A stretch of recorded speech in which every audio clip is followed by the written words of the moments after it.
Hey Nienke en Nathalie, je bent hier in Metselen wie bij het Karbitje te zien. Hoe vind je het? Leuk. Wat is je nou zo leuk hoor?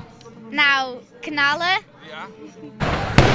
Leuk. En hoe houdt het dan hoe beter? Ja.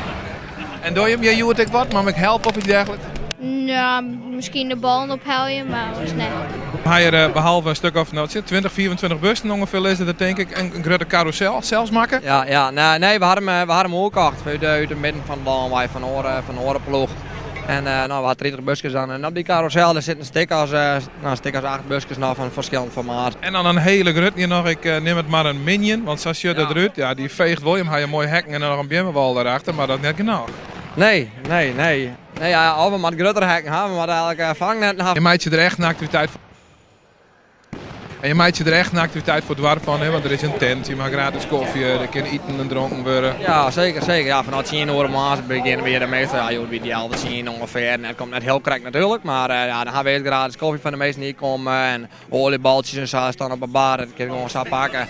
En gewoon het bier en het snert en een broodje, dat is al even een onverschapelijke prijs. Weet je wel, het wordt leuk bouwen. Wij doen het net om een winst, wij doen het alleen maar om de meesten een mooie dag te laten bezwaren, zeg maar. En voor jezelf is het gewoon leuk, zeg maar, als je komt en er zijn al je meesten en die leidt je en zo, dat is gewoon voor u echt leuk, zeg maar. Voor mij zijn al met hier afsluiten. Ja, dat is voor u het voornaamste, zeg maar, om gewoon een gezellige dag. We zijn met al je vrienden hier, het hele dorp kennen elkaar. Nou, Tjenburg komt er ook een heel groot uit het dorp, we komen hier zien, zeg maar, omdat wij die gewoon goed voor elkaar hadden. Verrassend dichtbij.